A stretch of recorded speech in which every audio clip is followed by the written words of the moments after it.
Spoken ઇંગ્લિશના day 27 માં તમારું સ્વાગત છે।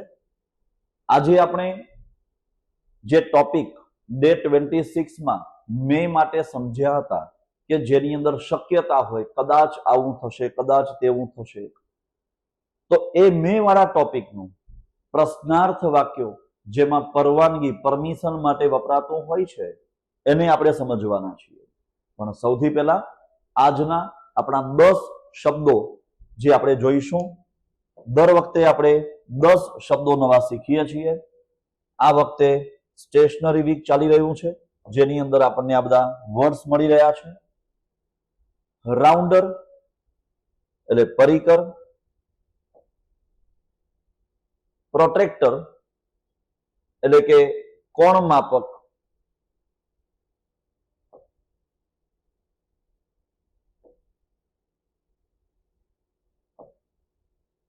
હાઇલાઇટર, ક્રેયોન્સ, ક્રેયોન્સ પેલા કલર આવે ને ચોકિયા કલર, એકદમ શુદ્ધ ગુજરાતીમાં લખેલું છે, વેક્સ વાળા કલર આવે છે, ક્રેયોન્સ। સીઝર એટલે કાતર, ટેપ ચોંટાડવા માટે આવે છે, ફાઇલ, ફોલ્ડર એટલે આ ફોલ્ડર છે, પ્લાસ્ટિકનું ફોલ્ડર છે, એમાં પેપર મૂકીને બંધ કરી શકીએ છીએ એ રીતનું ફોલ્ડર છે, ફાઇલ ફોલ્ડર।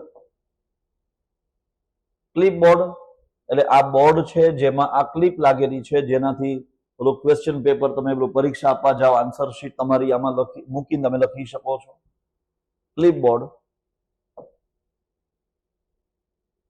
કરેક્શન ટેપ, આમાં શું એક ટેપ હોય આગળ અને એને જે તમે લખ્યું છે કંઈક ભૂલ હોય તો એની ઉપર તમે ચોંટાડી શકો છો, એના માટે ઇન્ક રિમૂવર પણ આવે છે અને ટેપ પણ આવે છે।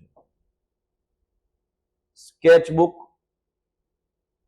ચિત્ર દોરવા માટે જે વપરાય છે પુસ્તક સ્કેચબુક।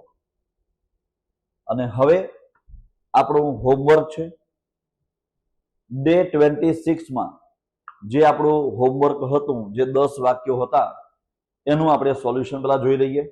ભૂલ હોય તો સુધારી શકાય છે, તો એની આપણે શરૂઆત કરીએ।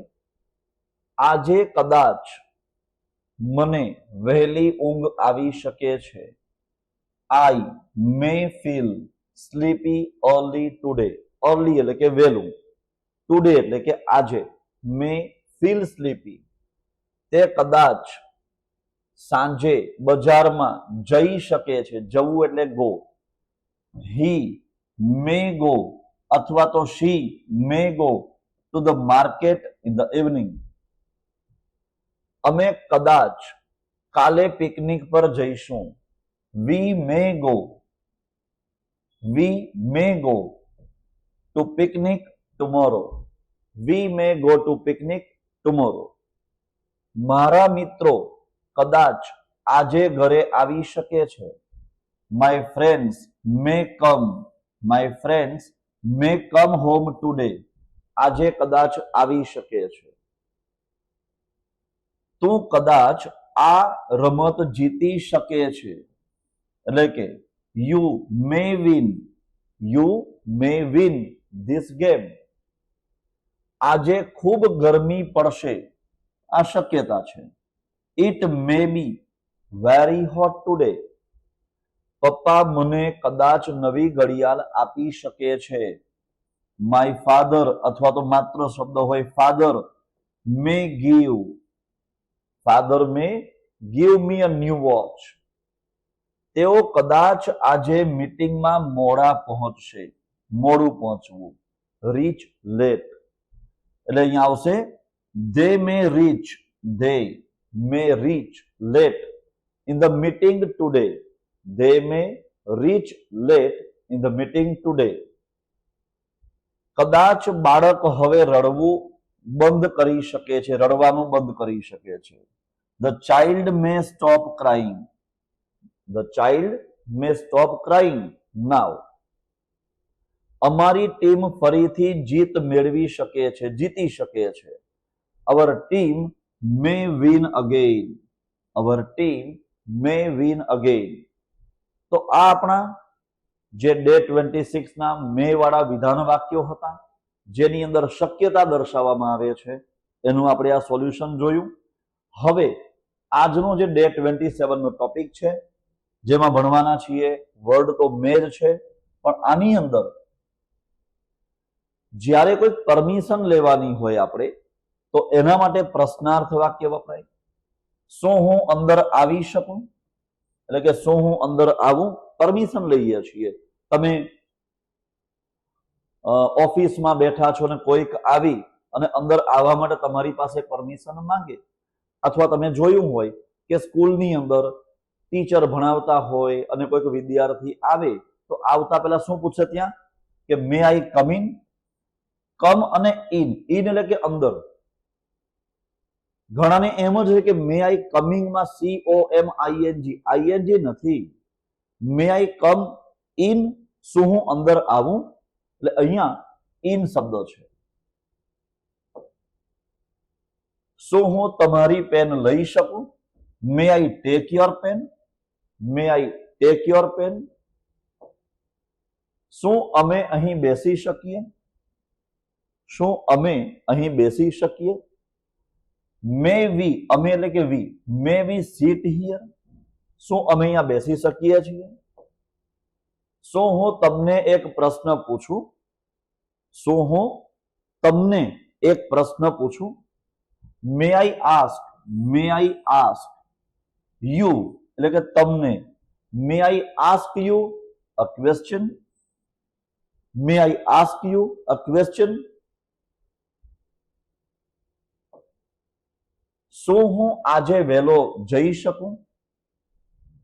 મે આઈ લીવ અર્લી ટુડે, અથવા તો જવા માટે લીવની જગ્યા ઉપર તમે ગો શબ્દ પણ વાપરી શકો કે may I go early today. શું હું આજે વહેલો જઈ શકું છું. શું હું બારી ખોલી શકું. શું હું બારી ખોલી શકું. એટલે વાક્ય આવશે કે may I open. May I open the window. May I open the window. શું હું તમારો ફોન વાપરી શકું. શું હું તમારો ફોન વાપરી શકું. May I use your phone. May I use your phone. શું અમે રમવા જઈ શકીએ. જો આ બધા જ વાક્યમાં પરમિશન છે. સામેવાળા પાસેથી પરવાનગી લેવાની છે. એ હા પાડે તો એ પ્રમાણે, ના પાડે તો એ પ્રમાણે પરમિશન લેવાની છે કે શું અમે રમવા જઈ શકીએ. May we go to play. May we go to play. શું હું પાણી પી શકું. May I drink water.